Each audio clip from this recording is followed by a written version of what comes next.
Halo semuanya, kembali lagi dengan Nicha Laci di sini. Kali ini gue lagi pegang kunci motor dari Suzuki. Kuncinya kayak palutor gitu ya. Oke, di daerah Pejaten ini lebih tepatnya. Jadi di lampu merah ini gue pengen cobain motor ini, Suzuki GSX 150 Bandit.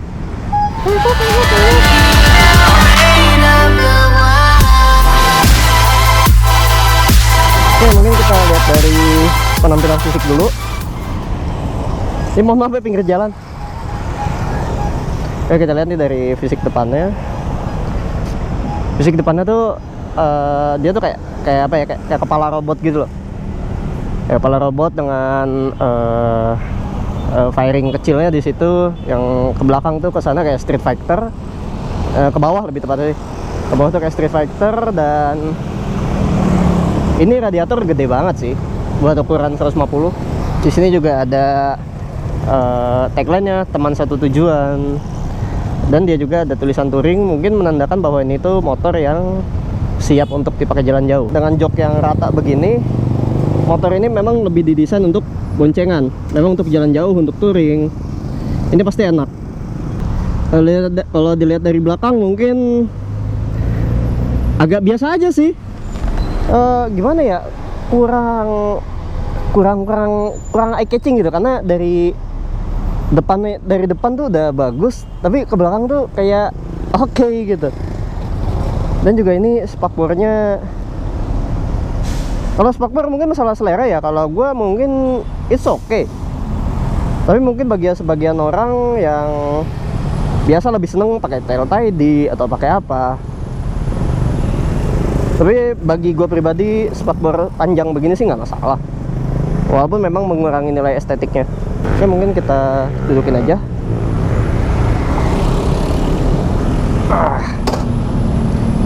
Oke, untuk dari posisi duduk, gue napak penuh, sangat napak, tinggi 165. Dan memang untuk ukuran 150 nih motor enteng banget sih. Enteng banget, dan ya cukup nimble sih motornya. Untuk di untuk di bagian depan ada untuk lampu jauh, terus ada pas beam juga di sini, ada lampu sen, klakson biasa, kill switch, dan starter ini udah standar. Nah, biasanya kalau sistem penguncian kan kita muter ya, kalau dia nggak, cuma ditekan doang. Nah, selesai. Kalau kayak gini memang lebih praktis ya, soalnya ini kan bagian sini tuh plastik. Kalau misalkan kita pakai untuk muter anak kuncinya, pasti dia bakal baret di sini. Inovasi kuncian magnet kayak gini sih sebenarnya lumayan bagus sih. Nyalain aja.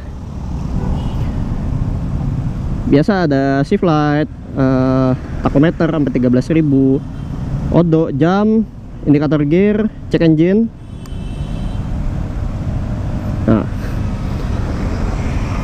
biasa lampu sen kanan kiri, terus ada indikator injektor, indikator overheat, sama lampu jauh, sama indikator netral biasalah. Terus ini kalau kita ganti ada trip A, ada kilometer per liter juga, ada trip B, kilometer per liternya gila. Nih lengkap sih sebenarnya, nggak ada yang bisa dikomplain.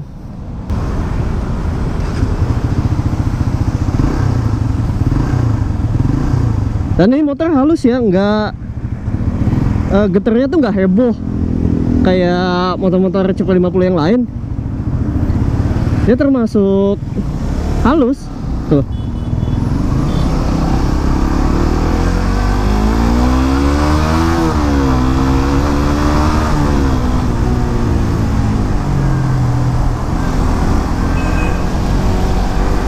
Oke, first impression pertama tentang motor ini adalah posisi duduknya enak banget, parah sih. Ini ergonomi ciri khas naked yang bisa dibilang ini posisi ideal buat gua loh. Yang tinggi badannya segini dan posisi duduk begini ini udah, wah ini enak. Apalagi buat lulu orang yang punya badan kecil kayak gua, ini motor enak sih. Setelan koplingnya agak jauh, mungkin karena masih baru.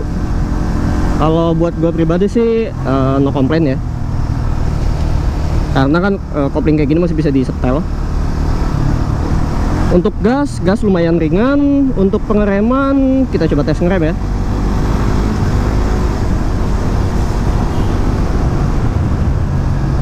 Belakang kosong. Wih, pakemnya mantap. Ini memang remnya cukup ada feel.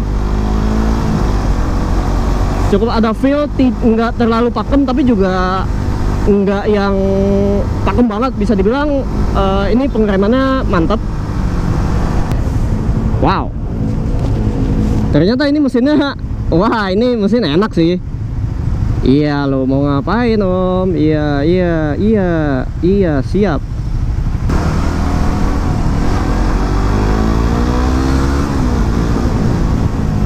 Dia torsinya main atas ya. Dia dari RPM 6000 ke atas itu mulai kick in torsi maksimum ya.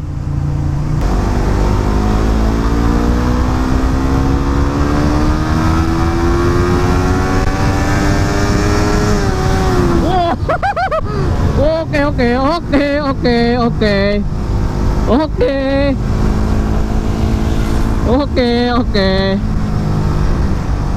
Ini aduh ini limiternya di berapa ini? Soalnya dia red line-nya ini di antara 11.500. Tapi pas tadi gaspol itu 13.000 loh. Oke, ini mesin kencang sih.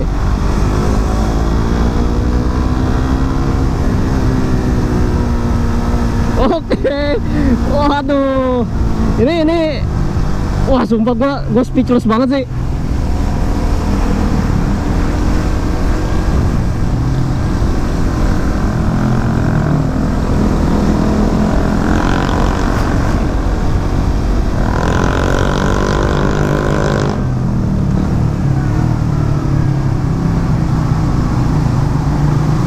Oke, kita coba cari lurusan ya. Gue pengen tahu nih limiternya berapa.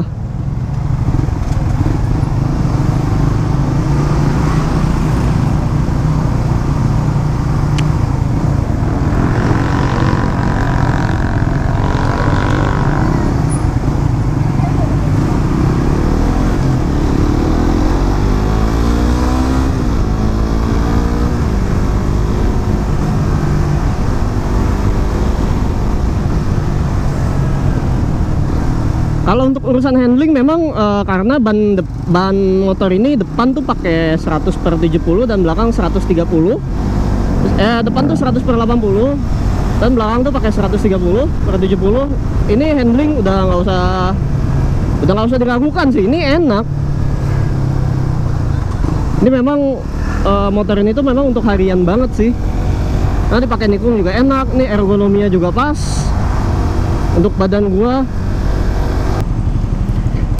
Sebenarnya gue agak penasaran tentang lampunya sih. Ini kan lampunya kan memang pakai LED. Cuma gue tadi nggak lihat lampu belakangnya sih. Oke, kita nyalain.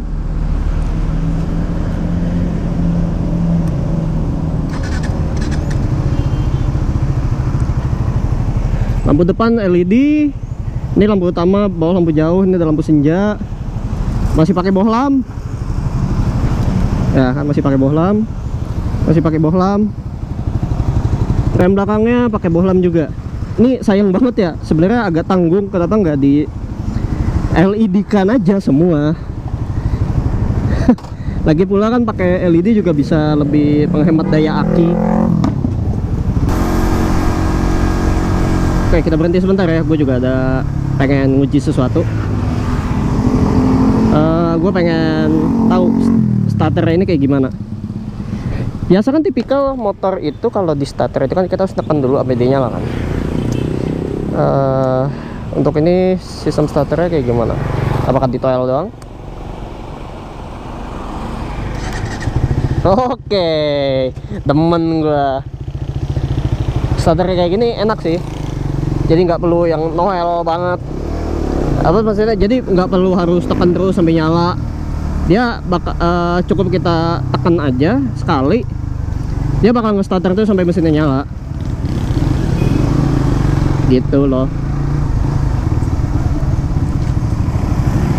So jadi untuk pendapat gua tentang motor ini gimana sih? Well, nilai positif yang gua dapat dari motor ini adalah satu, ergonominya, posisi duduknya ini udah terbaik sih untuk badan gua. Tapi mungkin buat badan lu orang mungkin agak beda ya. Tapi untuk badan gua ini enak banget. Ini buat jalan jauh pun nyaman. Joknya juga enak, nggak keras tapi juga nggak empuk. Torsinya enak. Dia memang bermain di putaran menengah ke atas, tapi untuk torsi bawahnya ini cukup ada, karena kan memang motor ini kan ciri khas motor naked gitu ya. Juga untuk indikatornya juga lengkap. Ini no komplain ya. Ini dari segi mesin, dari segi fitur, dari segi kelengkapan berkendara yang ya bisa dibilang standar lah, kayak lampu sen kayak gitu-gitu.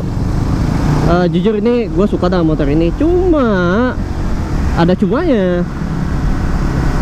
Desain lampu belakangnya ini desain bodi belakangnya ini yang menurut gue kurang keren. Jujur ya gue untuk bagian depan motor ini gue suka. Jujur gue suka banget. Desainnya tuh garang kayak robot gitu.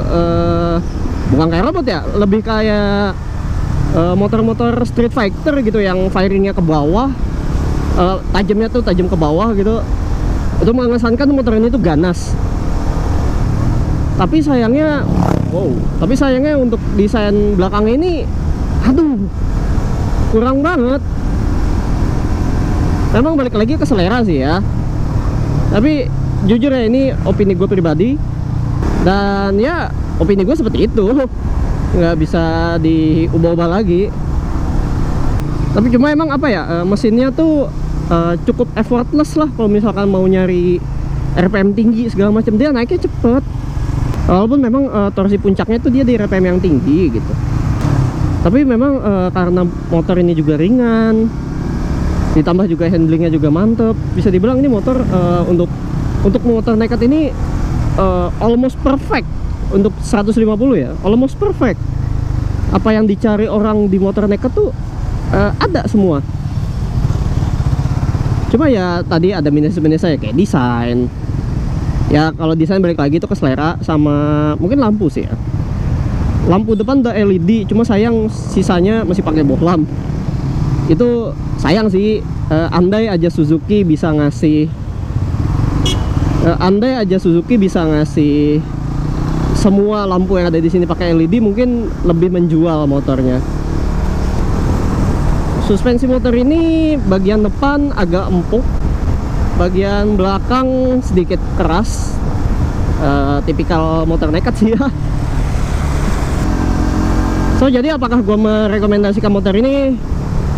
Gua absolutely yes. Untuk kalian yang pengen cari motor naked yang bisa dibilang harganya masuk akal, ditambah dengan fitur mesin yang handlingnya begini, coba pak, itu sangat recommended. Dan jujur gue pribadi pun suka, terlepas dari kekurangannya yang tadi udah gue sebutin dan kelebihannya juga. Nah, motor ini sangat menjual sih dari fitur. Jadi segitu aja video test ride gua tentang Suzuki JSX 150 Bandit kali ini. Terima kasih buat yang udah nonton. Jangan lupa like, di share juga, dan kalau ada apa-apa boleh komen-komen juga. Oke, sampai ketemu di video gua yang berikutnya. Bye bye.